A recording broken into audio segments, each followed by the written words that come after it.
El Centro Académico de la Memoria de Nuestra América presenta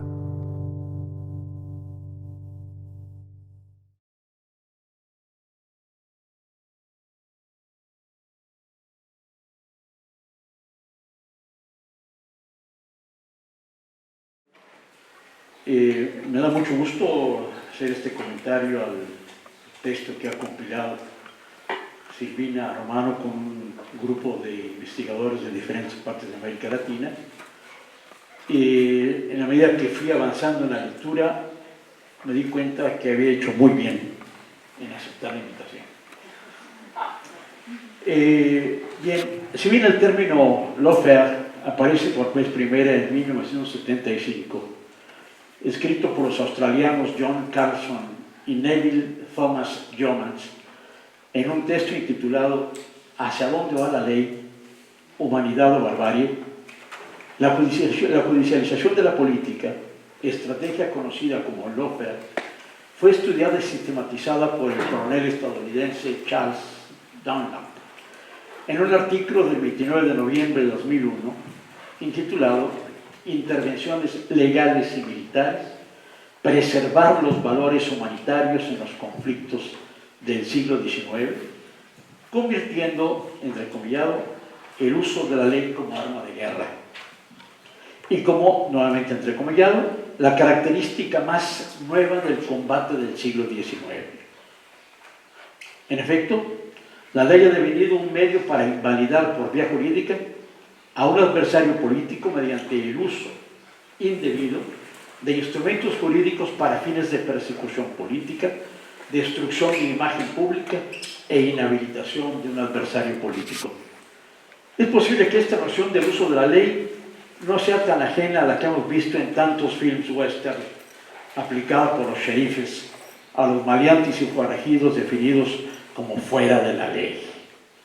No solo, la lawfare ha devenido en una zona nebulosa, envuelta en los lugares comunes del Estado de Derecho y en la fuerza real y o mistificada de la ley para llevar a cabo acciones para proteger la seguridad nacional o en un momento determinado a quienes se dicen sus defensores contra aquellos a quienes se acusa de atentar contra ella. La lawfare es un término tan amplio que constituye parte esencial de las llamadas guerras de cuarta y quinta generación, o guerras híbridas, que incorporan temas nuevos como los vinculados a la ciberseguridad, asesinatos selectivos, bioseguridad, los secretos del Estado profundo, o los llamados poderes ocultos y fácticos que esgrimen la ley para imponer y legitimar sus intereses de facto. La lawfare se refiere al, entrecomillado, uso de la ley como arma de conflicto. Un elemento quizá inédito, se encuentra en la, entrecomillado, evidencia inquietante de que el Estado de Derecho está siendo secuestrado en otra forma de lucha, cierra comillas, situado en el ámbito de la ley, del derecho a ampliar, entrecomillado, la definición del término para significar la estrategia de usar o usar mal, la ley como un sustituto de los medios militares tradicionales para lograr un objetivo operativo. Esto está en una nota parecida en internet que se llama Blog Lawfare, acerca del lawfare, breve historia del término y su lugar. He dicho quizá con toda intención, pues no puedo dejar de hacer referencia a los juicios de Nuremberg, en donde la lógica jurídica del vencedor, Estados Unidos, se impuso sobre la del vencido. Los orígenes modernos de la lawfare tienen lugar después de la campaña del Kosovo, en 1999, cuando el gobierno de Estados Unidos se enfrenta a juicios legales en donde se pone en tela de dudas la legalidad de su intervención, pero también para enfrentar el uso que la ley pondría en práctica, al uso que de la ley pondrían en práctica grupos subalternos para defender sus derechos haciendo uso de los derechos humanos. Recientemente se ha usado el término en nuestra región, en América Latina, para referirnos a un tipo de acción política que combina la manipulación de las investigaciones y juicios penales, principalmente en causas de corrupción, la detención de personas, los servicios de inteligencia, los medios de comunicación en las redes sociales, para desprestigiar y debilitar opositores y causar la caída de gobiernos democráticos. Con este sentido, el concepto ha sido utilizado para describir la persecución, enjuiciamiento y derrocamiento de gobernantes como Dilma Rousseff y Lula da Silva en Brasil, Cristina Fernández de Kirchner en Argentina, Rafael Correa en Ecuador, Fernando Lugo en Paraguay y Manuel Zelaya en Honduras. El término ha devenido sinónimo de golpe blando practicado por Estados Unidos sin intervención de sus ejércitos, tal y como sucedió a lo largo de los siglos XIX y XX. El texto que ahora reseñamos está compilado por Silvina Romano y cuenta con 7 ensayos que revisan la situación en otros tantos países de América Latina. Uno, primero general sobre América Latina, titulado Introducción, Lawfare, Judicialización de la Política y Neoliberalismo en América Latina, de Silvina Romano, y los restantes sobre diferentes países. Brasil, Justitocracia y ámbitos de aplicación en el lawfare brasileño, de Amílcar Salas Oroño, el lawfare en Argentina, Doble rasero, show y mafias, de Camila Follenweider, lawfare en Ecuador, La vía Lenin al neoliberalismo, de Ava Mariana Gómez Daza y Javier Calderón Castillo, Perú, guerra jurídica o método de disciplinamiento de las élites que aspiran al control del Estado, de Bárbara Ester, la aplicación del lawfare en Colombia, de Javier Calderón Castillo, y lawfare y guerra híbrida, Venezuela en la disputa geopolítica, de Silvina Romano, Arantxa Tirado y Jordana García Sojo. El prólogo del texto, excelente, como justamente señaló ya anteriormente la doctora Tere Castro, de Raúl Zaffaroni. En la medida que hacía la lectura de los varios ensayos, fui crecientemente llevado a un inevitable cinismo. El uso imperialista del lawfare y uno de los grandes clásicos de la cinematografía del oeste, El bueno, el malo y el feo, de Sergio Leone. Durante la Guerra Civil, hago una brevísima descripción del texto, del film. Durante la Guerra Civil Norteamericana, 1861-65, 3 cazadores de recompensas buscan un tesoro que ninguno de ellos puede encontrar sin la ayuda de los otros 2. Así que colaboran entre sí para conseguir el botín, que a bien ver, se antoja la búsqueda por encontrar los beneficios del capital. Llámese como se le quiera llamar, comercial, industrial o financiero.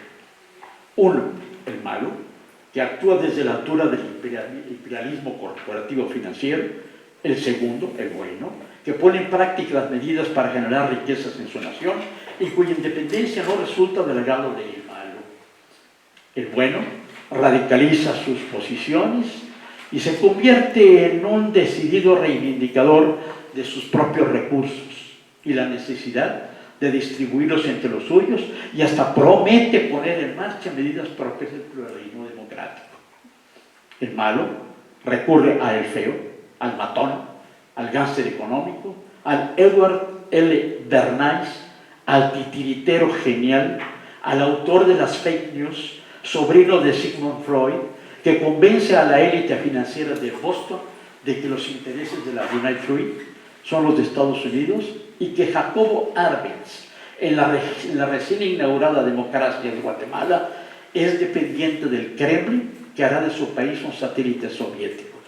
Todo ello en la reciente y muy buena novela de Mario Vargas Llosa, Tiempos Recios, en donde relata la historia abierta y subterránea del golpe de Estado contra un demócrata, Jacobo Arbenz, cuyos planes de reforma agraria eran más moderados que los de Abraham Lincoln y las leyes agrarias decimonónicas estadounidenses, y cuyo objetivo final era modernizar el capitalismo de su país.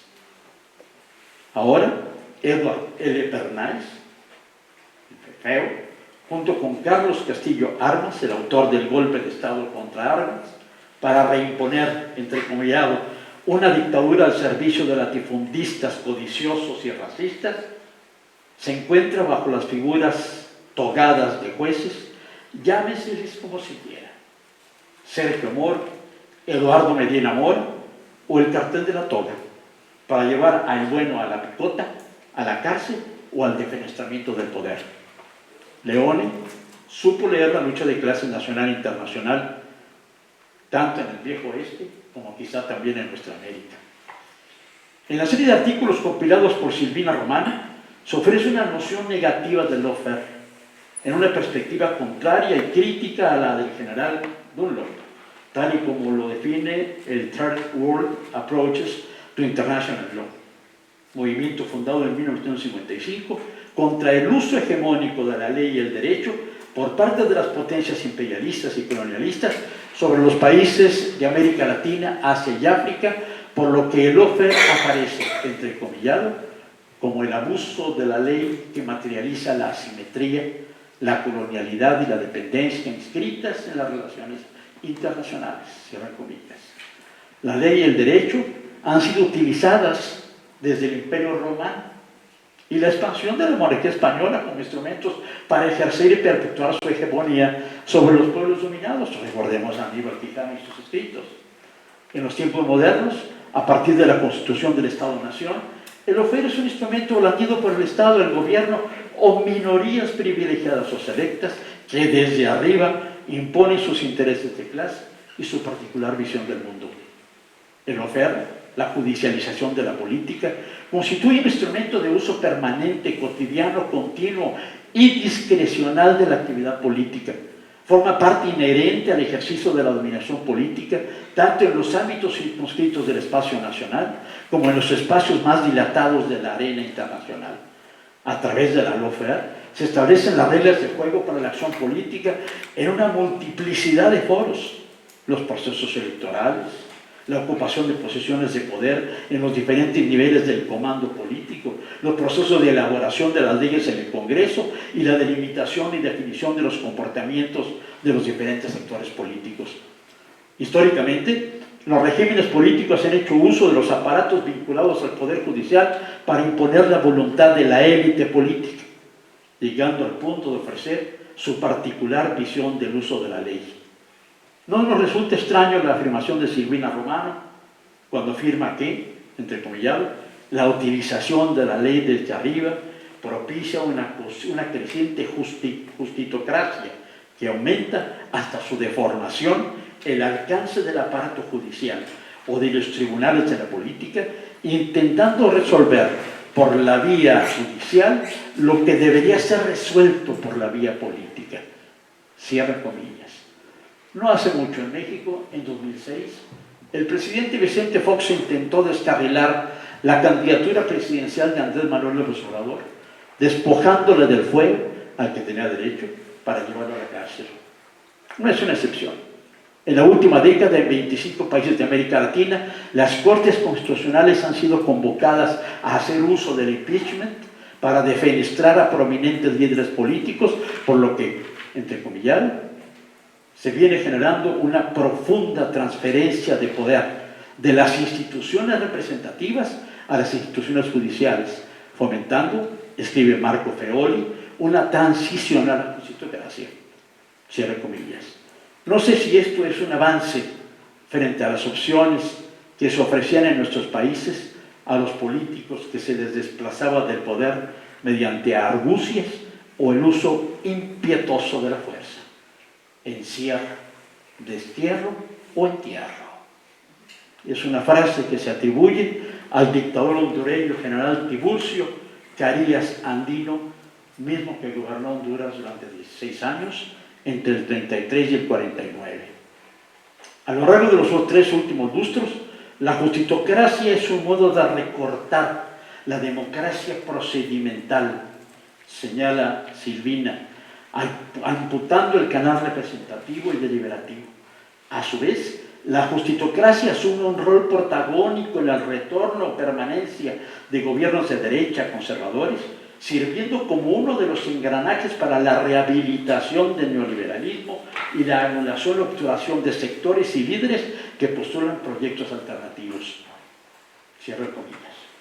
Los autores desmenuzan el cómo se ha dado este proceso en diversos países de América Latina, promovido, fomentado y acentuado por Estados Unidos como la forma más sutil, eficaz y despersonalizada de intervención política, económica, cultural y militar en nuestras naciones con el objetivo central de generar la despolitización de la ciudadanía, generar una desconfianza generalizada hacia el Estado y su capacidad de construir con sus sociedades alternativas al ser la expresión de los intereses contradictorios de la sociedad, y tal y como hemos sostenido en algunos trabajos elaborados precedentemente, hacer uso del privatismo como una ideología que fomenta en cualquier ámbito de la vida social y económica el dominio absoluto del mercado regenteado y dirigido por entes privados.